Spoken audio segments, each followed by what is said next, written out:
Lecture 9 chapter 5 magnetic substance. Now magnetic substance हम किसे बोलते हैं? तो अगर कोई भी सब्सटेंस कि जिसे हम एक्सटर्नल मैग्नेटिक फील्ड में रखते हैं एंड एक्सटर्नल मैग्नेटिक फील्ड में रखने की वजह से उसमें इंड्यूस्ड मैग्नेटिक फील्ड प्रोड्यूस होता है, तो ऐसे सब्सटेंस को हम क्या बोलते हैं? Magnetic substance. एंड ये जो मैग्नेटिक सब्सटेंस होते हैं वो 3 टाइप्स के होते हैं, जिसमें से अगर हम देखें तो एक diamagnetic, paramagnetic and ferromagnetic. Now diamagnetic अगर हम देखें तो डायामैग्नेटिक सब्सटेंसेस ये ऐसे होते हैं कि जो मैग्नेट से रिपल करते हैं। रिपल करते हैं यानी क्या? तो कि अगर हम इनको कोई भी एक्सटर्नल मैग्नेटिक फील्ड में रख देंगे तो ये always stronger to weaker magnetic field की साइड मूव करेंगे। स्ट्रॉन्गर टू वीकर क्यों मूव करते हैं? तो कि जहां पर स्ट्रॉन्ग मैग्नेटिक फील्ड है वहां से ये ज्यादा रिपल करेंगे, तो इसीलिए वो किस साइड जाएंगे? वीक मैग्नेटिक फील्ड, वहां पर भी रिपल्शन होगा बट कम होगा कंपेयर टू स्ट्रॉन्ग वाली साइड, इसीलिए ये लोग कहा तो कि स्ट्रॉन्गर टू वीकर पार्ट में मूव करते हैं। एंड क्या? तो कि मैग्नेट से रिपल करते हैं, यानी किसी जैसे आयन है, आयन जैसे मैग्नेट से क्या होता है? अट्रैक्ट होते हैं। तो वैसे ही ये जो डायामैग्नेटिक सब्सटेंस है अगर हम देखें तो आयन भी क्या होगा? रिपल होगा।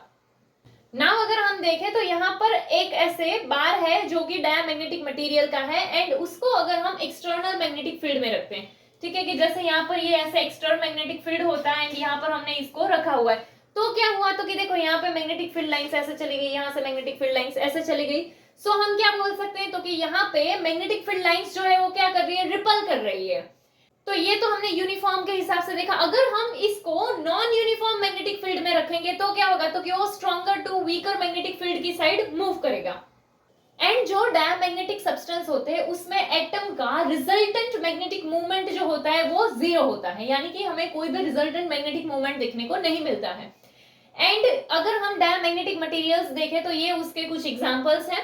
एंड अगर हम ससेप्टिबिलिटी देखें तो जो कोई भी डायमैग्नेटिक सब्सटेंस होते हैं उनकी ससेप्टिबिलिटी जो है वो स्मॉल होती है एंड नेगेटिव होती है।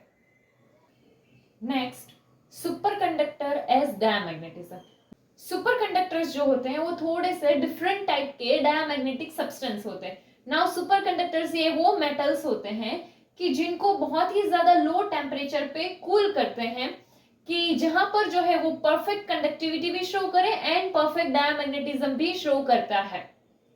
एंड इसके अलावा अगर हम देखें तो उसमें मैग्नेटिक फील्ड जो है वो ये सुपरकंडक्टर्स में पेनिट्रेट नहीं करता है, यानी कि इसमें मैग्नेटिक फील्ड जो है वो उसके इनसाइड में नहीं होता है। एंड ये जो कंडक्टर्स होते हैं उसके लिए जो हमारा काई का वैल्यू होता है वो क्या होगा? -1। एंड इसके लिए जो रिलेटिव परमेबिलिटी होता है वो क्या हो जाएगा? 0। नाउ इसके पहले वाले लेक्चर्स में हमने देखा था कि रिलेटिव परमेबिलिटी जो है उसके लिए हमारा ऐसा फॉर्मूला होता था कि μr = 1 + काई। तो अगर काई का वैल्यू -1 है तो क्या आ जाएगा? ये 0 हो जाएगा। एंड इसके अलावा हमने क्या देखा था? तो कि जो डायमैग्नेटिक सब्सटेंस होते हैं वो मैग्नेट से रिपल करते हैं। सो सेम वे मैग्नेट जो है वो सुपरकंडक्टर्स को भी रिपल करते हैं एंड जो सुपरकंडक्टर्स है वो मैग्नेट को रिपल करते हैं। Paramagnetism and paramagnetic substance. कोई भी पैरामैग्नेटिक सब्सटेंस है एंड अगर हम उसे एक्सटर्नल मैग्नेटिक फील्ड में रखते हैं तो वो वीकली मैग्नेटाइज्ड होता है। एंड कि जब हम उसे कोई भी एक्सटर्नल मैग्नेटिक फील्ड में रखते हैं तो वो वीक मैग्नेटिक फील्ड से स्ट्रॉन्ग मैग्नेटिक फील्ड की साइड मूव करता है, यानी कि वो मैग्नेट से थोड़ा बहुत अट्रैक्ट होता है। सो ये जो पैरामैग्नेटिक सब्सटेंस होते हैं वो वीकली अट्रैक्टेड होते हैं मैग्नेट से। एंड ये जो एटम्स है इसमें हमें परमानेंट मैग्नेटिक डाइपोल मूवमेंट देखने को मिलता है। कोई भी पैरामैग्नेटिक सब्सटेंस है जब वो कोई भी एक्सटर्नल फील्ड प्रेजेंट है तो उस टाइम पे ये पैरामैग्नेटिक सब्सटेंस का जो डाइपोल मोमेंट होगा वो फील्ड की सेम डायरेक्शन में ही होता है। एंड यहाँ पर अगर हम देखें तो काई का जो वैल्यू होता है वो पॉजिटिव होता है। एंड इसके अलावा ये जो पैरामैग्नेटिक सब्सटेंस है इसको जब हम कोई भी एक्सटर्नल फील्ड में रखते हैं तो जो फील्ड लाइंस होती है वो ऐसे कंसंट्रेट हो जाती है एंड इनसाइड में, मतलब कि यहाँ पर क्या, तो कि जो फील्ड लाइंस ऐसे पास हो रही है ना वो ऐसे होके पास होगी, मतलब कि वो इनसाइड में आ जाती है। तो इसकी वजह से क्या होगा? तो कि इसका अंदर का जो मैग्नेटिक फील्ड है वो क्या हो जाएगा? इंक्रीज हो जाएगा। एंड अगर कोई भी पैरामैग्नेटिक सब्सटेंस है उसे अगर हम नॉन यूनिफॉर्म मैग्नेटिक फील्ड में रखेंगे तो उस टाइम पे वो क्या, तो कि वीक से स्ट्रॉन्ग की साइड मूव करेगा। एंड कुछ पैरामैग्नेटिक मटेरियल्स अगर हम देखें तो ये कुछ पैरामैग्नेटिक मटेरियल्स के एग्जांपल्स है। नाउ यहाँ पर एक चीज कि अगर हम इसको डायमैग्नेटिक से कंपेयर करना चाहे तो डायमैग्नेटिक में हमने क्या देखा था? वो मैग्नेट से क्या करता है? रिपल करता है। पैरामैग्नेटिक में देख रहे हैं तो कि वो वीकली अट्रैक्ट करता है। इसके अलावा डायमैग्नेटिक में क्या था, तो कि हमें कोई भी मैग्नेटिक डाइपोल मूवमेंट देखने को नहीं मिलती थी, वो जीरो थी, बट यहाँ पर हमें मैग्नेटिक डाइपोल मूवमेंट देखने को मिलेगी। इसके अलावा क्या था, तो कि जब भी हम कोई भी डायमैग्नेटिक सब्सटेंस है उसे एक्सटर्नल फील्ड में रखते थे तो वो ऑलवेज क्या मूव करता था, स्ट्रॉन्ग टू वीक मूव करता था। बट जो कोई भी पैरामैग्नेटिक सब्सटेंस है उसको जब एक्सटर्नल फील्ड में रखेंगे तो वो वीक टू स्ट्रॉन्ग मूव करेगा। उसका रीजन क्या है, तो कि पैरामैग्नेटिक अट्रैक्ट करता है इसीलिए वीक टू स्ट्रॉन्ग मूव कर रहा है, बट डायमैग्नेटिक क्या करता था, रिपल करता था, तो इसीलिए स्ट्रॉन्ग टू वीक मूव कर रहा था। इसके अलावा डायमैग्नेटिक में अगर हम देखें तो डायमैग्नेटिक में हमने क्या देखा था, फील्ड लाइंस जो है वो ऐसे पास होके चली जाती थी रिपल्शन की वजह से, बट यहाँ पर पैरामैग्नेटिक में क्या हुआ, तो कि वो ऐसे इनसाइड से जा रही है, यानी यहाँ वो मैग्नेटिक फील्ड को इंक्रीज कर रहा है पैरामैग्नेटिक में, जबकि डायमैग्नेटिक में क्या हो रहा था, मैग्नेटिक फील्ड रिड्यूस हो रहा था। इसके अलावा यहाँ पर हमने क्या देखा, तो कि पैरामैग्नेटिक में जो काई का वैल्यू है वो कैसा है, पॉजिटिव है, वही डायमैग्नेटिक में क्या देखा था, तो कि वो वैल्यू नेगेटिव होता था। तो ये हम दोनों का कंपैरिजन भी देख सकते हैं कि डायमैग्नेटिक एंड पैरामैग्नेटिक दोनों के बीच का डिफरेंस क्या है। Ferromagnetism and ferromagnetic substance. Ferromagnetic substance जो होते हैं उन्हें अगर हम कोई भी एक्सटर्नल मैग्नेटिक फील्ड में रखते हैं तो वो स्ट्रांगली मैग्नेटाइज्ड होते हैं, एंड ये जो है इसमें स्ट्रॉन्ग टेंडेंसी होती है कि वो वीक मैग्नेटिक फील्ड से स्ट्रॉन्ग मैग्नेटिक फील्ड की साइड मूव करे। इससे पहले जो है हमने डायमैग्नेटिक एंड पैरामैग्नेटिक देखा था।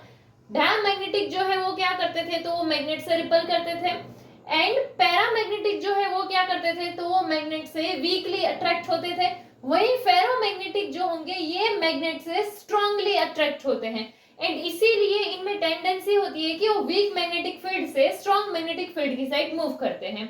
एंड फेरोमैग्नेटिक मटेरियल में जो इंडिविजुअल एटम्स होते हैं उसमें हमें डाइपोल मूवमेंट देखने को मिलते हैं। यही सेम चीज हमें पैरामैग्नेटिक मटेरियल में भी देखने को मिल रही थी।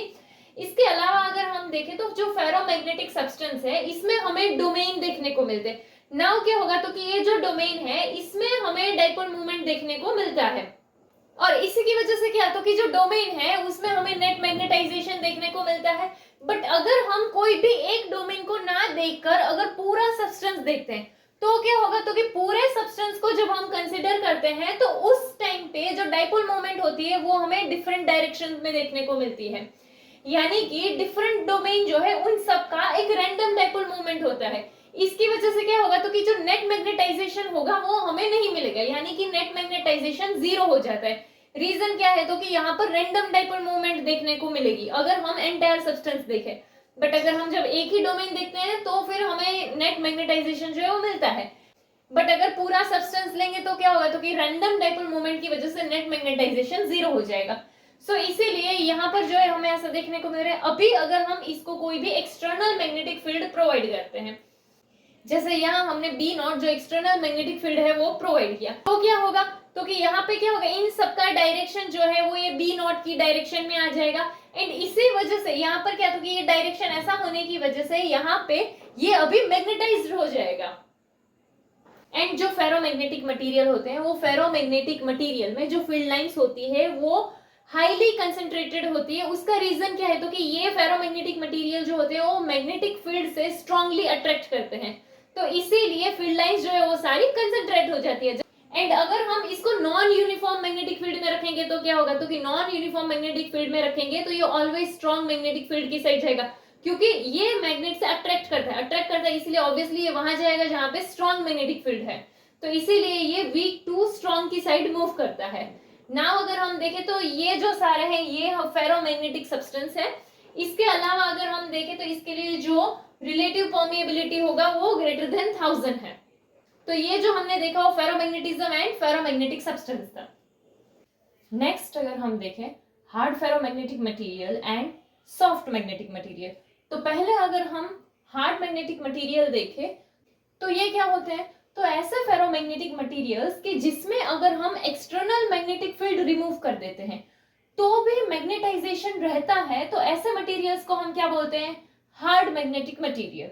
नाउ इसमें अगर हम देखें तो आयनिको जो है, जो कि आयन, एल्यूमिनियम, निकल, कोबाल्ट, कॉपर इन सब का बना हुआ है, वो भी ऐसे ही टाइप का एक मटेरियल है। इसके अलावा जो लोडस्टोन है वो भी एक ऐसा ही फेरोमैग्नेटिक मटेरियल है। एंड ऐसे जो मटेरियल्स होते हैं वो परमानेंट मैग्नेट बनाते हैं। इसके अलावा अगर हम सॉफ्ट मैग्नेटिक मटेरियल देखेंगे तो सॉफ्ट मैग्नेटिक मटेरियल में क्या होता है, तो सॉफ्ट मैग्नेटिक मटेरियल जो है ये ऐसे फेरोमैग्नेटिक मटेरियल होते हैं कि जिसमें अगर हम एक्सटर्नल मैग्नेटिक फील्ड को रिमूव कर देते हैं तो क्या हो जाएगा, तो कि उसका मैग्नेटाइजेशन जो है वो भी चला जाएगा। तो ऐसे को हम क्या बोलते हैं, सॉफ्ट मैग्नेटिक मटेरियल। सी हार्ड मैग्नेटिक मटेरियल में हमने क्या देखा था कि अगर हम एक्सटर्नल मैग्नेटिक फील्ड को रिमूव कर देते हैं तो भी मैग्नेटाइजेशन रहता था। नाउ यहाँ पे क्या देख रहे हैं कि अगर एक्सटर्नल मैग्नेटिक फील्ड को रिमूव कर दिया तो फिर जो मैग्नेटाइजेशन है वो क्या हो जाएगा, वो चला जाता है। तो इसको क्या बोलते हैं, सॉफ्ट मैग्नेटिक मटेरियल।